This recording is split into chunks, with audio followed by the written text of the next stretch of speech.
Hey, sports fans, welcome back to Gang Grit Sports. This is George Conrad, your host, with our Monday cast on December 1st. Plenty of things happened over the weekend in the world of sports that we could be talking about. Lots of gritty things, lots of college football, college basketball was going on, NBA, hockey, and the NFL, of course. Now, and even off-season baseball news for that matter. But, I could have researched a bunch of different things and come on here and spoke about that today. But, I spent a good portion of my day researching to write an article both on X and on Facebook about the Pittsburgh Steelers. Now, as you know, this is not a Homer project.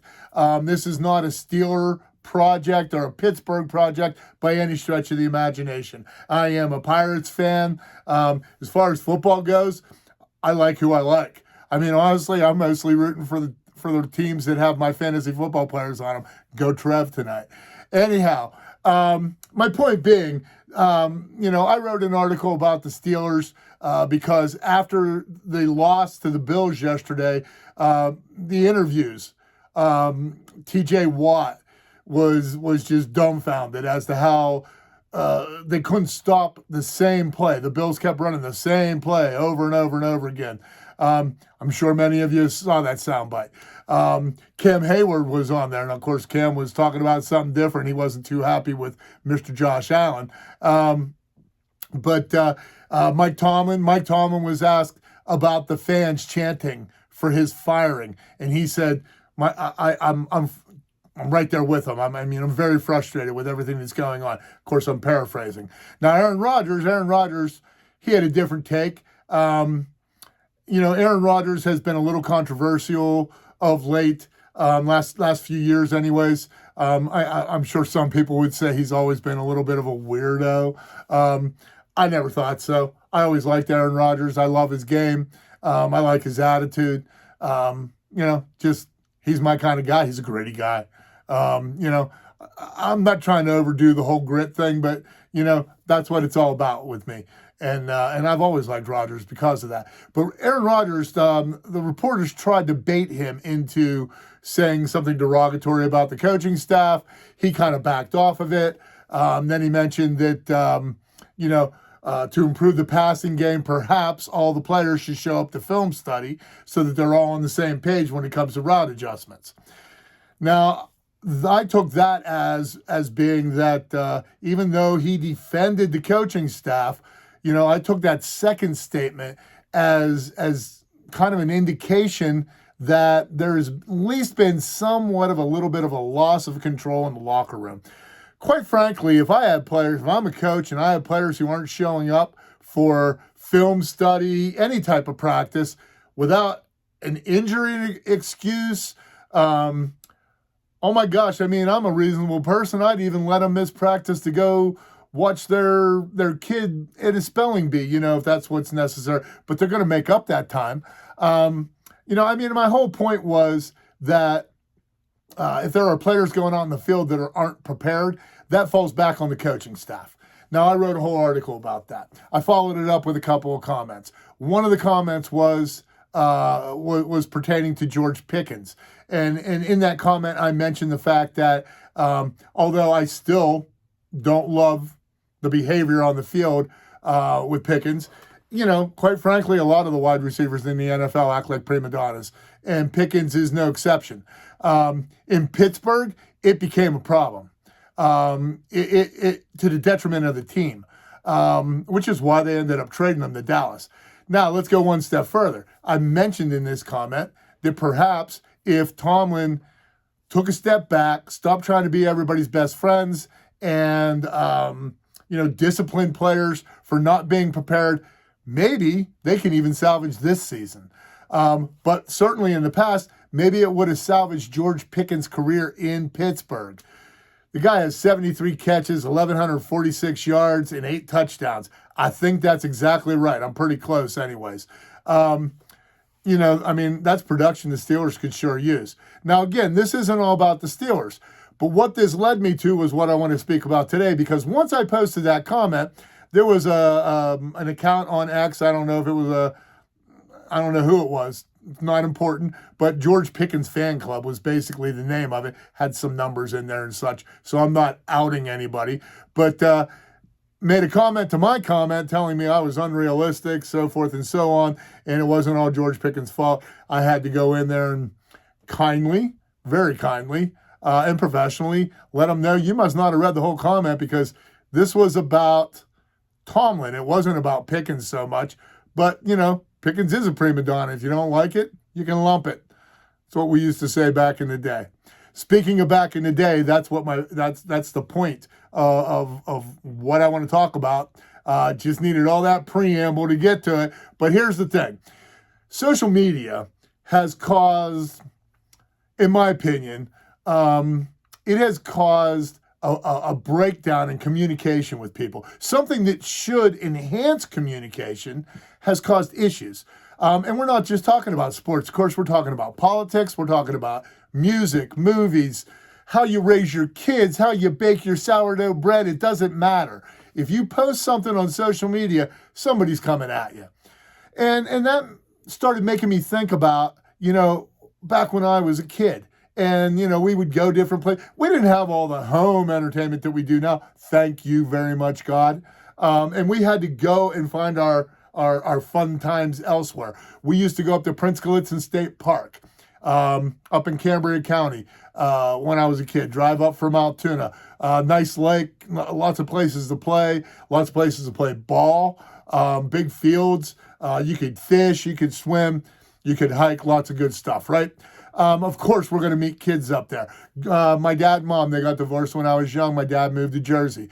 Every summer I'd go visit him in Jersey. Now, he lived in right in Newark when they first got divorced and he moved away. Then he lived just outside of Newark and then eventually settled down in Old Bridge, New Jersey. But when I would go there, or when I would go to Prince Gallitzin, or when I would go anywhere with my family, that there were other kids, we would make friends and we would start talking about sports, of course.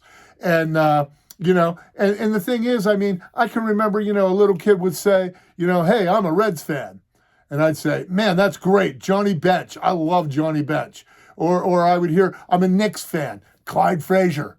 I love Clyde Frazier. He's one of my favorite players in the NBA. It didn't matter that my favorite team was the Pirates or my favorite team was the Sixers at that time. It was a shared joy of the world of sports. Now, of course, the adults, there's always criticisms of coaches and players and they want wins, and so do little kids, for that matter. But, the thing is, where did we all lose that joy? When I responded to that comment that was derogatory, directed at me, rather than get angry and respond in anger, I took a step back. Now, I was a little bit of a smart aleck, but, I took a step back and said, perhaps you didn't read the entire comment. And then I explained it very nicely, very eloquently, I believe. Didn't get a response from that, but of course, nobody likes being told that they misread something in this day and age. Again, that's an attack on social media, I guess. But, I tried to respond in kind. And that's the thing. Here we are. It's December 1st. We just had Thanksgiving a few days ago. And we're in December. So we're heading into Christmas. One of the most holy times of the year other than Easter. With Thanksgiving being just in our rearview mirror and Christmas coming ahead, I don't know. Why can't we have a pleasant conversation about sports on social media without getting in each other's face, without calling each other names, without being derogatory or insulting? Why can't I have a conversation with a lifelong Red Sox fan? I'm not necessarily a Red Sox fan. Well, that's kind of a fib. I'm a fan of all teams. I appreciate all sports. I don't know. Maybe it's just me. Maybe I'm just a unicorn and I just have to shut up and take it whenever people bust my chops on stuff. And I don't care if people bust my chops. Love the engagement. Do it. Bring it. I'll still respond in kind as best I can, unless you call me bad names. As long as you're not calling me bad names I'm going to be kind back to you. I'm going to try to explain my side, or maybe shed some light on something you misunderstood. So I guess what the point I'm getting to, folks, is that not just at this time of the year, but let's start at this time of the year, heading into a new year with Thanksgiving behind us, and hopefully everybody gave thanks to the Lord, with Christmas ahead of us, and hopefully everybody's going to be celebrating the birth of Jesus Christ. With those things being surrounding us, all around us, and the new year about to start, let's try this, sports fans. Let's get along with the other people. If you're a Steelers fan and you have a conversation with a Browns fan, shake his hand. Commiserate with them. They haven't won in a long time either. In fact, they never won, right? But anyways, they won NFL championships back before the Super Bowl existed. Many, many more championships, quite frankly. Maybe even as many as the Steelers, maybe more. So back in the Otto Graham days and everything like that. But my point is, I don't care how bad the rivalry is. There's no reason to get in each other's faces. Root for your team. Cheer on great sports accomplishments. It doesn't matter to me who the athlete is and what team they play for. If it is a great sports accomplishment, I'm going to celebrate it. Whether I do it on here or I just do it inside my own heart, I'm going to celebrate that, and I'm going to be appreciative to God that I got to witness it.